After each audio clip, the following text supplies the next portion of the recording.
Depuis plusieurs années, le premier youtubeur au monde, MrBeast, tente de s'imposer sur le marché français. Il a d'abord commencé avec la chaîne appelée MrBeast en français, sur laquelle il publiait des versions doublées de ses vidéos, avant de logiquement la supprimer au moment de l'arrivée de la fonctionnalité de doublage sur YouTube. Et surtout, depuis plusieurs semaines et plusieurs mois, on peut le voir collaborer assez régulièrement avec des créateurs très bien implantés sur le YouTube francophone. Personne n'est dupe et tout le monde sait que derrière se cache une stratégie de marketing bien rodée. Mais si elle s'avère probablement payante pour MrBeast, elle révèle surtout un défaut majeur du youtubeur ainsi qu'un problème qui ronge tout le YouTube game français. Alors je vous propose de voir comment MrBeast a acheté vos youtubeurs préférés. Juste avant de vraiment commencer l'analyse, je tiens à repréciser, comme vous pouvez le voir, je suis pas chez moi, ceux qui me suivent pas, je suis en voyage depuis plusieurs mois, donc je fais des vidéos un peu plus chill, il y aura peut-être moins d'illustrations. L'analyse sera peut-être poussée un peu moins loin que d'habitude, je m'en excuse. L'objectif là, c'est juste plus de vous partager un peu des bribes d'analyse, mon impression sur ce phénomène et ensuite de débattre en commentaire. Merci énormément à ceux qui me soutiennent dans cette période, surtout que la dernière vidéo a été censurée et supprimée par YouTube moins de 24 heures après sa sortie, donc si vous voulez partager, etc., c'est le moment. Merci énormément à tous ceux qui le font et passons à la vidéo. Il faut d'abord s'intéresser à la stratégie générale de MrBeast. Je vais juste le présenter rapidement car certains le connaissent peut-être pas ou très peu. MrBeast ou Jimmy Donaldson est actuellement le youtubeur avec le plus d'abonnés au monde. 393 millions. C'est plus de 5 fois la population française. Il est connu pour ses concepts toujours plus fous et ambitieux qui reposent souvent sur des défis hors normes avec un énorme gain d'argent à la clé. Ses vidéos ont également été accusées d'être du charity porn puisqu'il lui arrive de faire de l'humanitaire en offrant des soins à des personnes dans le besoin et en se mettant en scène, en train de le faire. Pour percer sur YouTube, il s'est appuyé sur une étude approfondie de l'algorithme, ne laissant rien au hasard. Sujet, titre et miniature, tout est calibré pour créer des vidéos attirant un maximum de clics. Il a alors très tôt adopté une stratégie d'hyper-croissance avec comme objectif de devenir le numéro 1 et mettant tout en place pour y arriver. Avec le succès, il a aussi connu pas mal de polémiques que je me permets d'aborder puisque assez logiquement, elles n'apparaissent pas dans les vidéos avec les youtubeurs qui collaborent avec lui. Son émission Beast Games avec Amazon, qui a d'ailleurs été renouvelée pour une saison 2 et une saison 3, a été accusée par plusieurs participants de mettre en danger leur santé et même de mal les nourrir. Il y aurait eu plusieurs hospitalisations sur le plateau. De même, de nombreux anciens collaborateurs se sont plaints de son comportement qualifié de toxique. Il aurait même été décrit par l'un d'entre eux comme étant un sociopathe. Cependant, ces polémiques n'ont pas vraiment traversé l'Atlantique et n'ont pas profondément impacté sa carrière au global. Pour autant, c'est une des raisons qui explique, selon certains, la volonté de MrBeast de très tôt s'internationaliser. Effectivement, ça le protège aussi un peu des polémiques qui, elles, restent très souvent géolocalisées. Enfin, le sujet qui revient tout le temps lorsqu'on parle de MrBeast, y compris chez les créateurs français, c'est l'argent. Le youtubeur en joue lui-même et affirme régulièrement n'avoir aucune forme de tabou monétaire. La plupart de ses concepts reposent d'ailleurs sur la promesse d'un gain énorme. C'est d'ailleurs la critique que Squeezie avait formulée à son égard, considérant les vidéos de Jimmy comme étant trop capitalistes. Trop capitaliste pour moi les gars, c'est trop la thune, la thune, la thune, la thune. Je passe pas un moment de fou devant les vidéos de MrBeast. Mais résumer MrBeast à l'argent n'est pas le bon prisme d'analyse pour moi. Dans un article de 2023 repris par Le Monde, le journaliste du New York Times est très clair sur le fait que le profit n'est pas l'objectif de MrBeast, l'expansion l'est. D'ailleurs, d'après le média très renseigné Bloomberg, ces vidéos à gros budget lui feraient perdre chaque année 80 millions de dollars. Le modèle du créateur repose donc sur une accumulation toujours plus importante d'argent, mais pas dans une intention pécuniaire, mais dans une intention de croissance globale. C'est cette raison qui l'a aussi poussé à investir très tôt le marché du doublage, prenant même le soin de confier le doublage de ses vidéos à des véritables comédiens de doublage qui enregistraient dans de vrais studios comme de véritables émissions télé, là où il aurait pu le faire à la chaîne ou le faire avec une intelligence artificielle de nos jours. Si toute cette histoire autour du doublage de MrBeast vous intéresse, j'en avais parlé dans mon documentaire sur l'histoire des youtubeurs, mais surtout, mon collègue MrFox avait fait une très longue vidéo extrêmement complète à ce sujet. Et donc, au-delà des doublages, les contenus même de MrBeast ont très vite pris une ampleur internationale, se déroulant par exemple à travers plusieurs pays dans le monde. En fait, on pourrait presque le comparer au McDonald's de YouTube. Il a clairement la volonté de s'imposer avec une stratégie de croissance hyper agressive et d'omniprésence. Et ce qui nous mène forcément au troisième et dernier point concernant le youtubeur, son investissement dans différents business. Et pareil, à ce sujet, on entend souvent parler des réussites de Beast.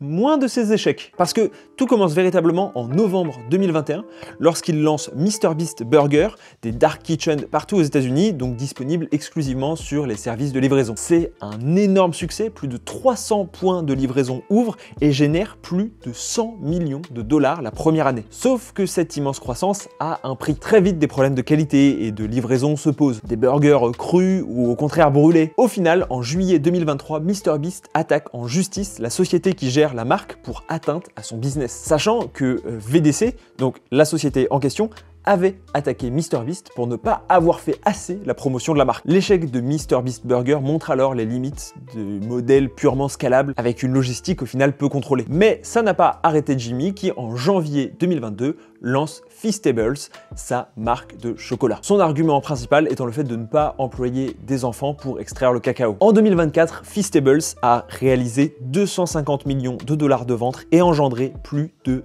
20 millions de dollars de bénéfices. La même année, il s'associe avec les youtubeurs KSI et Logan Paul pour lancer un kit de déjeuner appelé Lunchly avec une barre de chocolat Feastables, une boisson Prime des deux youtubeurs et un plat. Alors je me permets de mettre des guillemets même avec mes doigts parce que les plats ça ressemble à ça, que c'est des plats pour des Américains. Et en France, Feastables a débarqué au mois de mars de cette année en exclusivité dans les boutiques Carrefour. Parce qu'encore une fois, tous ces investissements ne se soutiennent qu'avec une croissance continue et globale, donc à l'international. Et là où la plupart des créateurs se servent des revenus générés par leurs vidéos pour lancer d'autres business, on peut penser évidemment à Squeezie avec son ancienne marque de textile Yoko ou plus récemment sa marque de kombucha Chao Kombucha. Ici, c'est l'inverse. Ce sont les produits qui vont financer les vidéos qui, elles, sont à perte, mais servent pour de la visibilité. Bon, désolé, j'ai peut-être fait un peu trop long, mais en gros, voilà pourquoi MrBeast a besoin de s'imposer en France. Et tout ce que je viens de dire, ça peut paraître superflu, mais non, c'est absolument essentiel pour comprendre sa véritable stratégie sur notre territoire, et pourquoi, comme je l'ai dit, c'est indispensable pour lui. Surtout que cette stratégie est assez particulière et repose sur un mécanisme très spécifique. MrBeast se sert des collaborations pour asseoir sa notoriété. Je pense pas révéler un énorme secret d'État en affirmant ça. On l'avait vu avec KSI et Logan Paul aux États-Unis, mais même par exemple, il avait fait une vidéo avec Cristiano Ronaldo au moment du lancement de sa chaîne YouTube. Et c'est pas un hasard si jamais il multiplie ses featuring. Durant l'été dernier, il avait invité Mastu, Amixem et Amine à une grosse vidéo défi dans laquelle d'ailleurs Amixem s'était plutôt distingué. En réunissant 50 gros youtubeurs dans une vidéo qui fera 357 millions de vues, MrBeast enclenche une forme d'échange. Il ouvre la porte et montre un intérêt au vidéaste en question. Et même Mastu, qui au final n'apparaît que 4 secondes dans le montage, se dit ravi de l'attention qui lui est portée et de l'expérience qu'il a pu vivre. Alors, il est ensuite plus facile pour lui de s'inviter sur les chaînes YouTube respectives quelques mois plus tard, à l'occasion de la sortie de sa série Beast Game sur Amazon Prime. Et de remettre ça ensuite pour le lancement de sa marque Feastables en France. En s'associant à ces vidéastes, il profite de l'effet de halo, à savoir un biais cognitif qui affecte la manière dont on interprète les informations concernant une personne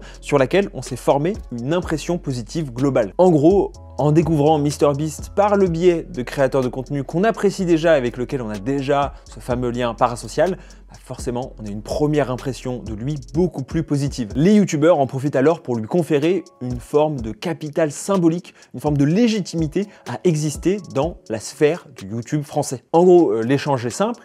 Je te donne ma visibilité à l'international et surtout une forme de légitimité d'une élite de YouTube, des Américains qui se sont rarement intéressés à la France. Et en échange, tu m'ouvres l'accès à une audience française assez fidèle. D'ailleurs, ça rejoint une technique explicite que MrBeast a inculquée à ses équipes. L'été dernier, un document interne détaillant sa vision pour ses salariés avait fuité sur Internet. Il expliquait ne pas hésiter à faire appel à des consultants qu'il appelle lui-même des cheat codes. Un article de l'ADN partage ce passage très à propos. Vous avez besoin de prendre la plus grosse part de gâteau du monde, commencez par appeler la personne qui a fait la précédente plus grosse part de gâteau du monde. Il a déjà fait d'innombrables tests et peut vous épargner des semaines de travail. La logique est la même pour le YouTube francophone. Il va directement se servir des personnes déjà implantées sur le marché pour le conquérir. Pour que vous sachiez, son objectif à terme étant de devenir plus connu qu'Inoxtag en France. Mais si cette stratégie est aussi simple à mettre en place, c'est parce que le terrain est déjà prêt. Et ce terrain, c'est le YouTube français tel qu'il est aujourd'hui. Concentré,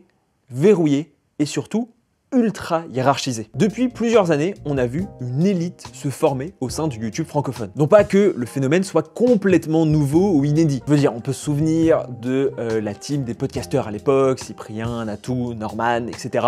Ou même à la grande époque de Webedia, McFly et Carlito, Squeezie, etc. Mais depuis quelques années, on voit une véritable concentration du pouvoir symbolique au sein de quelques mains qui touchent une majorité de l'audience de la plateforme. Et cette élite, elle se distingue par cette impression de cercle très fermé. Il suffit de voir les invités des vidéos de Squeezie pour voir que les mêmes visages reviennent constamment et qu'ils coïncident avec les personnes ayant le plus de popularité sur la plateforme. Et pour cause, ils ont créé des liens, notamment interpersonnels, c'est pas du tout un reproche. Mais on remarque cependant que les gros youtubeurs s'invitent tous entre eux et forment donc une sorte de caste accessible que par l'adhésion à celle-ci. Je pense à des personnalités comme Jilcy ou Maxime Biaggi qui ont percé sur les réseaux sociaux mais ont clairement changé de statut en apparaissant régulièrement dans ses contenus fit and fun, notamment chez Squeezie. À l'origine, on aurait pu penser que YouTube serait au contraire plein de créateurs qui regrouperaient plein de communautés différentes.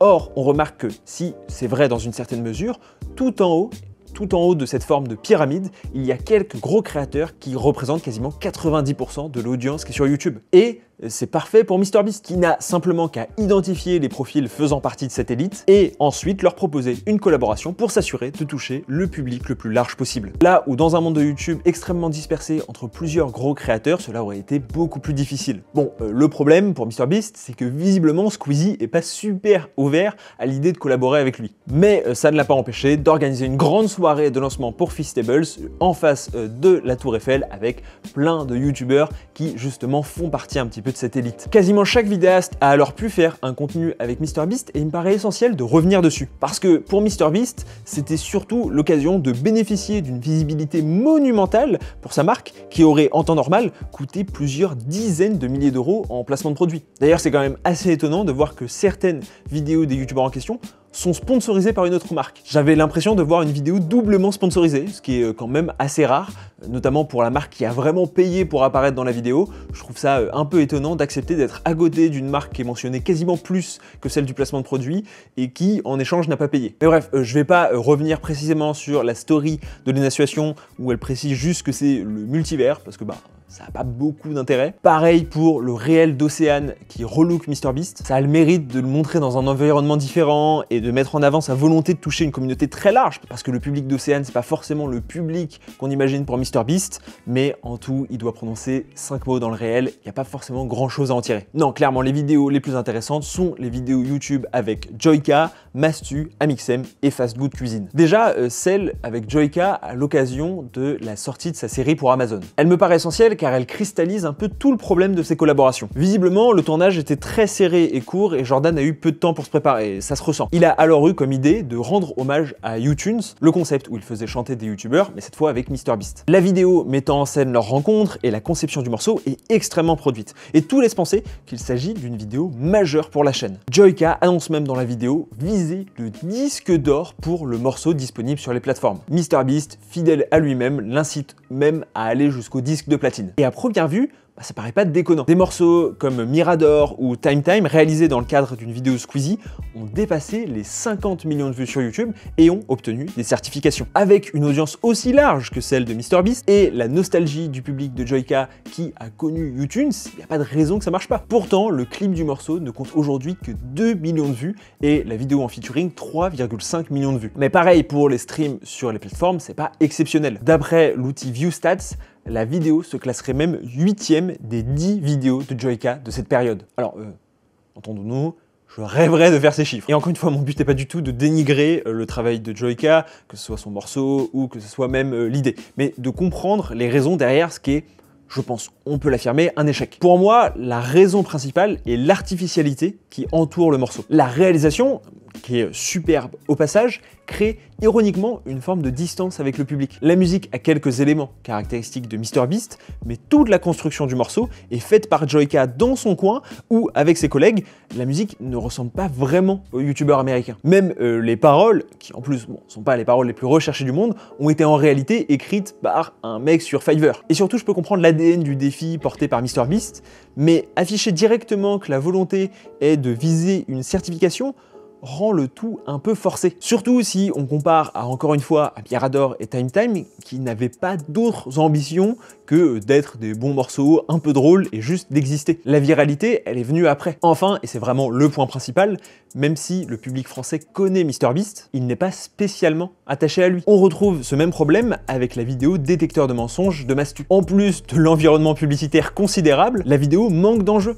car on sait même pas quelle vérité on aimerait entendre de MrBeast. Et visiblement, Mastu non plus. La plupart des questions tournent alors autour de YouTube ou de l'argent. Un sujet qui me passionne personnellement et qui du coup m'a intéressé, mais ne va pas réussir spécialement à toucher un public plus large. Sans surprise, la vidéo s'est alors classée 5e sur 10 par rapport aux autres vidéos de Mastu, et donc malgré la présence de MrBeast, 300 millions d'abonnés, il n'y a pas de surperformance. Je veux dire, c'est quasiment l'équivalent de si je faisais une vidéo demain avec Squeezie et que ma vidéo faisait genre 30 000 vues. Bah, à première vue, ça pourrait paraître étonnant. Mais en fait, MrBeast a poussé à un tel degré l'industrialisation de son image et de ses contenus qu'il en devient impersonnel, presque désincarné. En fait, en dehors de sa notoriété, c'est un très mauvais personnage de vidéo. Il n'a pas de profondeur narrative, pas de fragilité identifiable, ni même de personnalité marquante à laquelle s'attacher. Et c'est ce qui explique en partie le vide de la vidéo de Mastu, où sa présence ne crée aucun ressort dramatique et émotionnel en dehors du « waouh, c'est MrBeast », mais qui est déjà un peu passé puisque il y a déjà 1 an, ils avaient collaboré ensemble. Et c'est pareil pour le morceau de Joyka qui du coup manque d'âme à côté des Time Time ou des Mirador où on a vu les créateurs mettre d'eux-mêmes dans ces morceaux, dans le cas de Time Time, mettre de leurs souvenirs, des hits des années 2000, échanger, etc. Et on pouvait s'identifier plus facilement au morceau. Contrairement à d'autres créateurs avec lesquels on peut entretenir un lien affectif, MrBeast reste lointain, opaque, presque trop parfait et formaté. Même quand il descend dans l'écosystème français, tout semble trop calibré, contrôlé, artificiel. Le seul qui a réussi à briser un peu cela, c'est Amixem, qui a transformé son défi fake ou pas en interview plus perso. Mais en fait, j'ai l'impression que le problème, c'est que les équipes de MrBeast demandent aux youtubeurs francophones de venir avec un concept très fort, très identifié et une mécanique pour faire une vidéo avec MrBeast. Donc à chaque fois, c'est le détecteur de mensonges, fake ou pas, faire un morceau. Or, vu qu'on n'a pas pu s'attacher à la personnalité de MrBeast, ça marche beaucoup moins bien ces concepts. Il faudrait au contraire des concepts tournés autour de MrBeast dans un premier temps, puis dans un second temps, l'insérer dans des concepts plus traditionnels. D'ailleurs, même l'interview perso n'a pas empêché MrBeast de constamment rappeler son placement publicitaire, même en réponse aux questions les plus intimes, au point que ça en devienne quasiment comique. Metrics, in fact, but I'd like to know which one is the #1 metric you're across all my monitoring. business. Yes. Is it money? Is it views? Is it subscribers? I don't know. Truthfully, I mean, if you would have asked me this 2 years ago, I would have said views per video. But honestly, the metric I care the most about right now, and I know this might sound maybe cheesy, but just like how many kids were getting out of child labor with Feastables. Like I think I think that could be the most important thing we do. Like I mean, honestly, right now the thing I have the most joy in outside of YouTube is building Feastables. So oh no way! I would Jimmy, probably come just on. start a chocolate brand. No, Jimmy, not always Feastables. Well, yeah, I really. Pareil dans la vidéo de Fast Good Cuisine qui pour le coup a plutôt bien marché sur un concept très facile qui est de faire goûter des plats français à un américain. Le manque de personnalité de Beast est alors plus un problème parce qu'en fait ça pourrait être n'importe quel américain.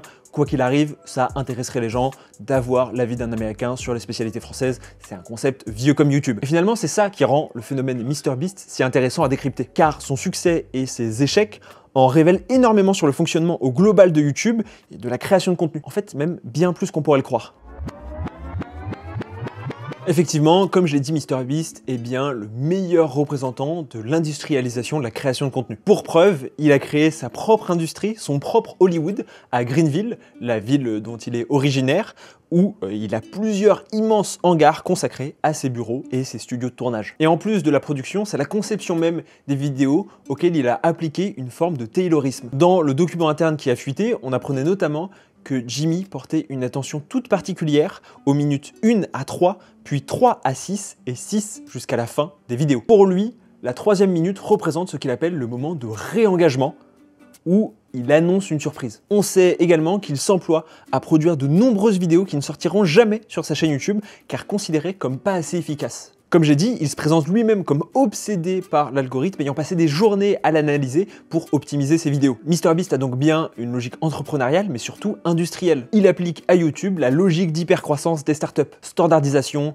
scalabilité, automatisation. Chaque vidéo devient un produit industrialisé, conçu pour maximiser la rétention, le partage et l'engagement. Et ce processus industriel, MrBeast en a fait sa marque de fabrique, au point de quasiment développer une nouvelle forme de rêve américain sur internet. Parce que vous vous en doutez, et vous commencez à connaître la chanson, ce que vend MrBeast, c'est pas une tablette de chocolat ou une vidéo avec 100 personnes qui doivent se battre pour 100 000 euros. Ce qu'il vend, c'est un imaginaire. Et cet imaginaire, il est profondément américain. Tout dans sa communication transpire le rêve américain classique. Partir de rien, bosser comme un fou, viser toujours plus grand, conquérir le monde à coups de vidéos XXL et de projets délirants. Et ce rêve américain, il le déploie aujourd'hui à l'international. Et en s'associant aux élites du YouTube français, il leur offre à eux aussi une petite part de ce rêve, un petit peu de cette aura de numéro 1 mondial. Et quelque part, c'est flatteur. Être validé par MrBeast, c'est comme décrocher un certificat de légitimité dans le monde de YouTube. Et c'est aussi ce qui permet de faire passer la pilule auprès du public. Même si on sent que tout est extrêmement calibré, on a envie de croire à cette success story globale. Mais ce qu'on oublie, c'est que YouTube n'est pas complètement homogène. Même si la plateforme est mondiale, son fonctionnement reste très local. Chaque pays a ses codes, ses références, ses mythes. C'est ce que disait encore une fois Mr. Fox dans mon documentaire. Si MrBeast a tenté de percer cette barrière géographique et qu'il a en partie réussi, son succès en France reste relatif. Il est connu, oui, mais il n'est pas vraiment aimé. Il n'est pas suivi pour ce qu'il est, mais plus pour ce qu'il représente. Et ce qu'il représente, c'est une vision du monde particulière, très américaine, très centrée sur le succès. On pourrait même aller jusqu'à dire que c'est une vision Elon Muskable de la réussite. C'est pas un hasard s'il a des posters d'Elon Musk chez lui. Et c'est pour ça que la comparaison avec Amixem ne tient pas vraiment, parce que pour le coup, Amixem a développé un véritable lien interpersonnel et transparasocial avec l'audience française, là où MrBeast pas tellement, ou en tout cas pas encore. Alors, cette vision offerte par MrBeast, quand elle se frotte au paysage culturel français, elle crée un certain malaise, comme si on nous forçait à admirer une statue trop lisse, trop brillante pour qu'on s'y reconnaisse vraiment. Et ce malaise, pour moi, il est d'autant plus fort qu'il vient d'un phénomène plus profond que j'ai mentionné plus tôt, la centralisation croissante de la visibilité sur YouTube. On nous a toujours vendu YouTube comme une plateforme ouverte, démocratique, où chacun peut percer avec une bonne idée et une caméra. Et dans un sens, c'est vrai. Mais comme je l'ai dit, dans la réalité, plus le temps passe, plus le pouvoir symbolique, au moins, se concentre entre les mains de très peu de gens. C'est ce qu'on appelle l'effet Mathieu. En gros, l'effet Mathieu vient du sociologue Robert K. Merton. C'est l'idée qui avait été exprimée par un saint. À celui qui a, on donnera encore, et à celui qui n'a pas, on notera même ce qu'il a. En fait, que ce soit dans le monde scientifique ou sur les réseaux sociaux, ce sont toujours les plus visibles qui deviennent encore plus visibles. Et sur YouTube, ça se traduit donc par cette concentration de l'attention sur quelques créateurs bien établis qui eux-mêmes peuvent faire monter d'autres créateurs qu'ils décident d'établir à ce point-là. Et MrBeast, il incarne parfaitement cette dynamique. Il est tout en haut de la pyramide du YouTube global, là où des créateurs comme Squeezie, Amixem, Mastu, Joyka sont en haut de la pyramide du YouTube francophone. Il est devenu un nœud central du réseau, une figure que tout le monde connaît, que tout le monde relaie. Et donc en ce sens, MrBeast n'est pas juste un créateur ou un homme d'affaires. Il est aussi un révélateur. Il met quasiment à lui seul en lumière toutes les tensions du YouTube actuel, entre industrialisation et authenticité, entre globalisation et attachement local. Et on a pu le voir notamment par exemple avec le GP3 où des streamers espagnols et américains ont été annoncés, ce qui n'a pas forcément été très bien pris par la communauté française, et surtout entre diversité des créateurs et au contraire, centralisation et concentration des audiences. Et si on n'est pas dans la tête de MrBeast ou dans ses réunions d'équipe, il paraît très clair qu'il a complètement conscience de tous ces phénomènes et qu'il en profite, et qu'il a complètement raison d'en profiter, et je trouve que ça se voit particulièrement dans les vidéos qu'il fait avec les youtubeurs français, auprès desquels il a réussi à acheter un capital sympathique auprès du public français. Donc voilà, j'espère que cette petite vidéo, vraiment encore une fois bonus, un peu réflexion comme ça, autour de MrBeast et de son arrivée en France, vous aura plu. N'hésitez pas à me dire, vous, comment vous voyez cette arrivée, de quel œil vous la voyez, comment vous avez reçu aussi les différentes vidéos des youtubeurs français qu'on en fait avec lui. Est-ce que vous les avez vues? Est-ce qu'au contraire vous les avez pas vues? Est-ce que vous les avez trouvées intéressantes? En vrai, ça m'intéresse, je trouve qu'on s'en rend pas forcément compte, mais c'est assez historique qu'un youtubeur américain de cette ampleur s'intéresse autant au marché français, et ça peut flatter, effectivement, on peut se dire ah bah c'est super que les Américains commencent à s'intéresser à nous, ça peut aussi faire peur en se disant est-ce que les youtubeurs américains vont remplacer les youtubeurs français? Donc n'hésitez pas à vous abonner si ça vous a plu. On se retrouve donc dans 2 semaines,